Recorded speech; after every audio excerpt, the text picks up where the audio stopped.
Assalamu alaikum. Mariam, you've said a lot about grieving. I'm coming. I said Mariam has said a lot about grieving. You know, everything, it's about the mindset. I think there is an ayah in the Quran, if I'm not mistaken. When you recite it, when you are used to it, it says, whatever is going to befall on you, no matter how hard it is, there's a way the Almighty Allah will mitigate it. I lost my first husband. When the hospital discussing with him, he said, Hassana, can't you see the sign of death coming to me? He said, I'm gasping. I said, you can't be serious. He said, Wallahi, I'm gasping. I'm going. So these are some of the, and I was looking at him, is this man really sure of what he's saying? But truly he has gone within the next few minutes. But inshallah, the way you handle it, and you believe that everybody is going to go. Since when I was a kid, I'm very, very close to my dad. Even when he travels out, I feel the world has ended. So one day I had to say to myself that, look, they are both alive. This is just journey that he has traveled. What if he has died? What will I do? From that moment, wallahi, from that moment I said to myself, Hassana, be very, very careful. Because everybody has a way and manner how he addresses his grief. Inshallah, God will continue to heal you and will show you another way. Thank you so much. Hello. We all deal with grief in different ways. Some people want to be left alone, while some want to talk to people, while some just want to go out. I personally, I prefer talking, even though whatever the person is telling me, I'm not listening, I don't want to hear, but I just want to talk. And yeah. For me, grief is, it's inevitable, basically. At some point in your life, you would have to face grief one way or the other. It might not be loss, different types of grief. So what is key is you put it behind your mind that at some point in your life, you would lose a family member, you would lose a friend, you would lose somebody. And until that happens, we can sit and say, oh, this is how to go about it. But you don't really know till it happens to you. So what is key is first, you have to understand that at some point in your life, you would grieve. If you have that clear in your head, I think it would be easy for you. Secondly, like the speaker before me said, at any situation you find yourself, just think about it being worse. It could have been worse, actually. So you say, Alhamdulillah, for the situation that you found yourself presently in.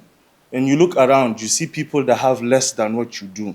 People that are in situations that are worse than you found yourself in. Maybe you lose your mom at a time. Some people lose 3 family members at a span of time, which is very, very difficult.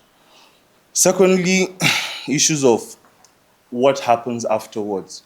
Like you said, speaking earlier, that you need to be very careful because people that come into your life trying to take advantage of a situation of somebody that is grieving.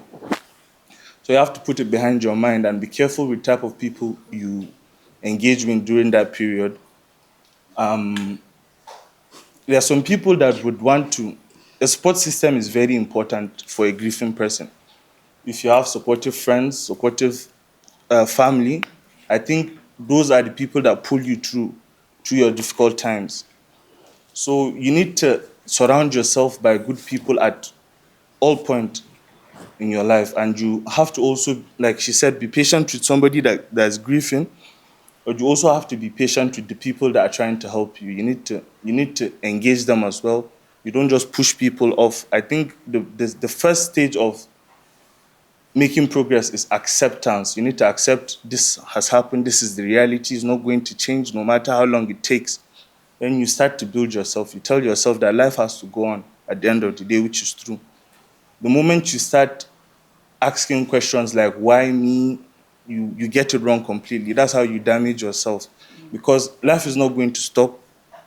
It's a continuous process. At the end of the day, if you move or not, if you decide to indulge in, like, for example, substance abuse, then you have to think about it. Is it going to make your life better or put you in a situation that's worse than you've already found yourself in? So that is, for me, how you go about grief. I hope I've made some sense. So this question is directed at the parents.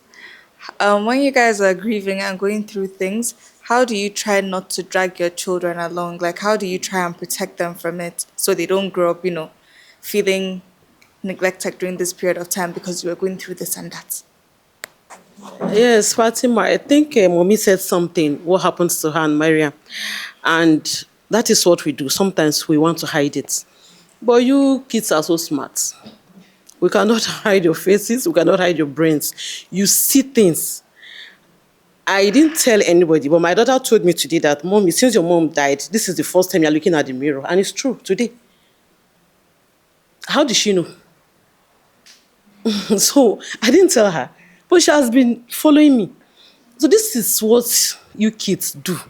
And the only thing we need from you people is, like I said earlier, patience, be positive, and don't enter our business too much so that it will not affect you people too much.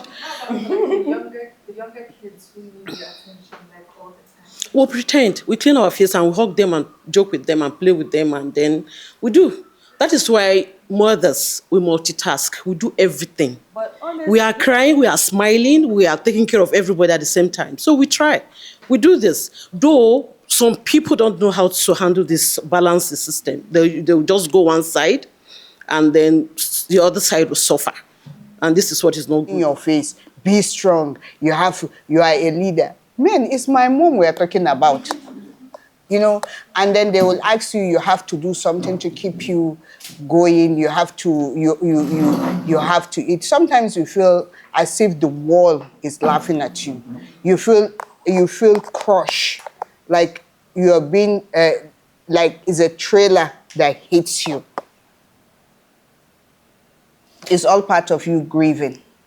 And then you wash your face, you put pancake on your face, you put powder, you come out, and you'll be smiling while you are dying silently.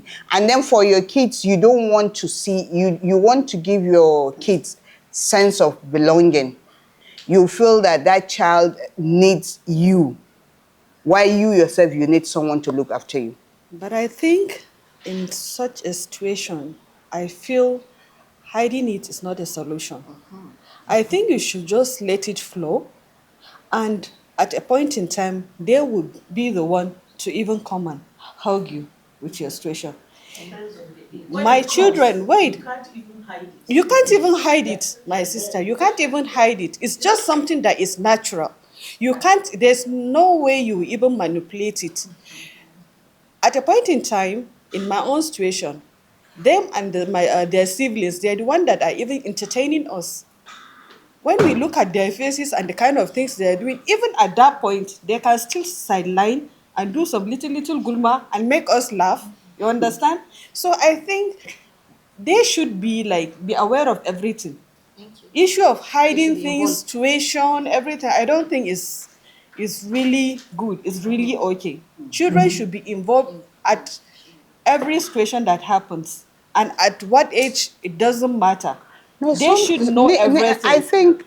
And in my place, sometimes if somebody died, maybe your father or mother or something, they should not see the corpse.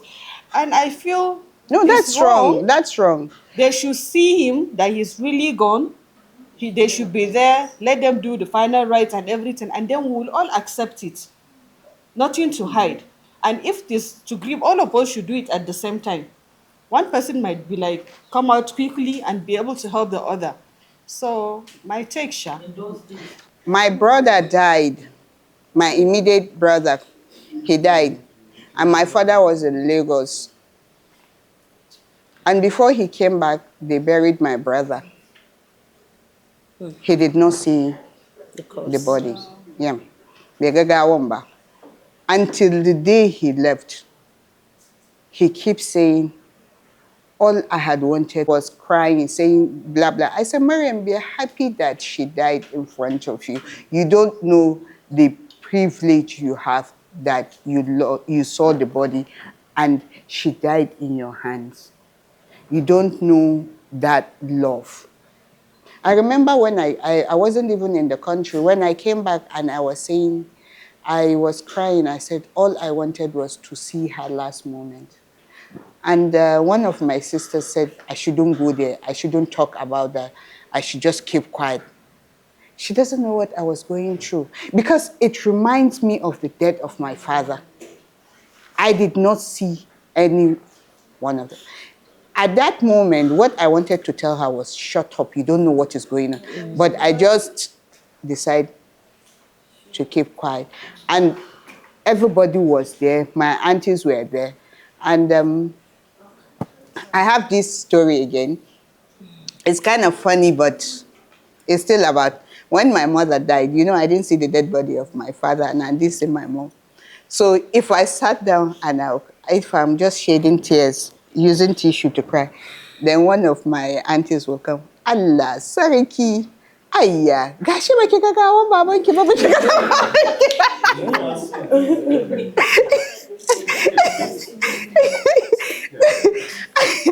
And it's like, the first day she said so, I cried and cried and cried. Because it's like, oh, she understood my pain. After 2 days, she will come back and she will tell me, alas, the third day she did that, I said, did I offend you in any other way? That as if she knows what my pain is. And then she comes, then I ask her, I said, what did I do to you that you are always telling me this? Did I offend you? No, I'm just sympathizing with you. I said, I don't want that sympathy. But it's what she's saying is the truth. But for her to tell me this, since the day I told her that, did I offend you? I had one power, one healing power. I felt, okay, they are using it to bring me down is a gesture or something. So I just decided, okay, from today I would never cry again. Yeah. And I did not cry up to date. Coincidentally, I was having a conversation with my dad earlier today in the morning. So he was very close to his mother, and when he lost her, that was the first time I actually saw him cry in my life. But up to the point he healed and they buried her. So I was telling him earlier that maybe it's from the generation they're from, but there's this thing of you not speaking to your children, or when you speak about these things, it gives off like you're weak. But times have changed. I think children understand. You don't need to give a child the full conversation, but then you just have to make him aware that something is happening, something is going on. So when she died, he never spoke, but you could tell from how he reacts when things happen, things that are very little, they piss him off. And I would understand because I saw the moment where she passed and how he acted afterwards, but my younger brother was not around. So he would speak to him sometimes and he'd go off, says this, I mean, every small thing, let him see, he's grieving, you need to understand. But the fact that he never spoke to you about it, now the problem is becoming bigger because you're just a collateral damage now because he's having an issue and it's affecting you without him knowing. Secondly, about seeing the dead body. When my grandfather died, he was my namesake. I was not around. I was in Abuja and he passed in Maiduguri. So my mom called me and said, you're going to Maiduguri tomorrow, your granddad has died. I was with my friends and I hung up the phone I didn't even say anything to anybody. I continued because I did not want to believe. It was just a thing of, oh, Ankeraka, and they just told you something. But up till the moment that I went to the where they kept the dead body and I saw him, that was when I believed that, okay, he's laying there and he's lifeless, so he has passed. That is when you start to make peace with things. So I'm not a parent, but I would advise parents to try and engage your children, not even if it's not directly. You can just tell them that, okay, something is happening, you will not understand now, and whatever happens during this period, you should understand that I'm going through a difficult time. I think that would make things a bit easier for them. They would understand. Secondly, about she said something about infants, like small children. Even if at that time you're too busy to engage them, that's where the importance of good friends and family come around. Because if it's too much for you to carry, then the aunties, the brothers, the uncles, they would be able to pay attention to the children at that time till you're able to engage them and make them understand that, okay, these things happen and you are going through a difficult time. It is not hard to just say to somebody, even if you're angry and somebody tries to engage you, I can't talk right now, I'm not happy. It's just as simple as that. The person would understand rather than just keeping quiet and acting somehow towards the children, the family. It pushes people away and creates a bigger problem that there already is. That is it. Sometimes when you lose a parent, I personally don't have parents. They are all gone. And anytime you lose a parent, a sibling, or a friend, it's something different. No one can help you out. No matter, you're saying everybody will leave you. Yeah, people will leave you. You should expect that. They will not stay there and grieve with you. But you just have to find a way yourself. You have to look for someone you feel you're comfortable to talk to, or someone that have gone through it before, and try to share that person's experience with them. Betrayal is real. Your closest person, let me even tell you, even your own child can betray you.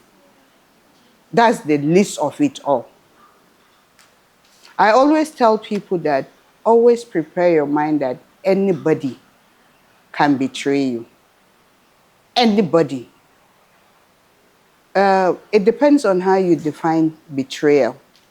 Sometimes there was someone I was talking to, there's a child I was talking to, and the child told me that their parents betrayed them.